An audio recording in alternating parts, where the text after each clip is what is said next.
Sonic Chaos, also known as Sonic and Tails, was released on the Sega Game Gear in 1993. Once again, this game showed Sonic returning to the peaceful South Island after hearing rumor that Robotnik was once again searching for the Chaos Emeralds. But this time, he actually found one. Robotnik having a Chaos Emerald is a big problem. Without the power of all six keeping it afloat, South Island has begun to sink into the sea.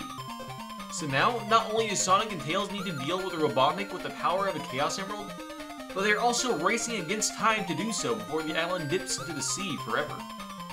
Once again, the two must collect the remaining Chaos Emeralds hidden in special stages around the island, and travel through 6 different zones. All of these zones are new locations, except for, of course, a return to the Green Hill Zone, which has actually been overtaken by Robotnik so completely that it is now called Mecha Green Hill Zone. In fact, most of the island has been taken over. In the first few games, Sonic needed to travel to almost the end of the game to find areas that Robotnik had firm control over. Here, however, he's clearly in control starting from the 2nd zone in the whole game. The Doctor isn't messing around this time. Finally, after collecting the 5 remaining emeralds, the pair confront Robotnik in the Electric Egg Zone, facing off against his Laser Walker robot. They defeat him and, once again, the mad scientist is able to escape, though not without leaving behind the red Chaos Emerald that had started this entire business. Sonic and Tails finally retrieve this final emerald, and presumably, save South Island from being swallowed into the briny deep. This is the last game in the South Island trilogy of Sonic games. The final time Robotnik menaces this land specifically. Sonic Chaos is really the last stand of Sonic 1. You can really feel that in this game. As I've said before, Robotnik has complete control from the start. He begins the game already ahead of you, for the first time holding a Chaos Emerald in his possession.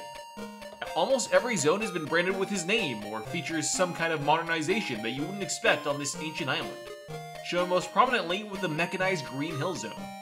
For all the time we spent here, you'd hardly recognize the place if you didn't already know what it was.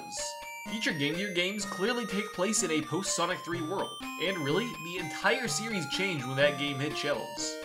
The lore of the Chaos Emeralds and the Sonic world in general were massively shaped by that game. That said, things do get a little weird when you start talking about future titles. If the island starts to sink after losing even one Chaos Emerald, then how can Green Hill Zone still exist in later games where the Chaos Emeralds are found elsewhere? How come the island didn't sink during Sonic Forces or Sonic Battle? Honestly, I'm not sure. Sega just likes to ignore plot points like this for the sake of including recurring elements in later games. You could say the same thing about Angel Island during the modern era. It doesn't make much sense, but at least it's consistent, I guess. Given the timeline we've set up in previous videos, the best place to slot in this title would be between the 8-bit and 16-bit versions of Sonic 2, without much question. The game clearly builds on the previous title, and Tails is actually a playable character, putting it after the previous Game Gear game. However, its focus on only 6 Chaos Emeralds cements this as being before the Sonic 2 that most people know. The Japanese manual actually calls this Robotnik's 3rd attempt at this kind of plan. Obviously this isn't the 3rd game, but it was the 3rd Game Gear game, releasing after Sonic 1 and Sonic 2 8-bit. Therefore, another point as to it coming after Sonic 2 8-bit. Unfortunately, this game isn't widely available anymore. While it was on the Wii Virtual Console, it's not on the 3DS eShop like a number of the other handheld Sonic games. Instead, the only way to officially purchase it now is to buy the blue Game Gear Micro, which also comes with Gunstar Heroes, Sylvan Tale, and Baku Baku Animal.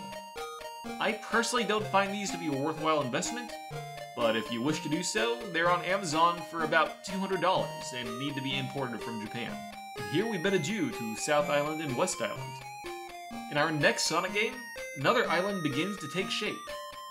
One that shall become far more influential in the series for the rest of its history.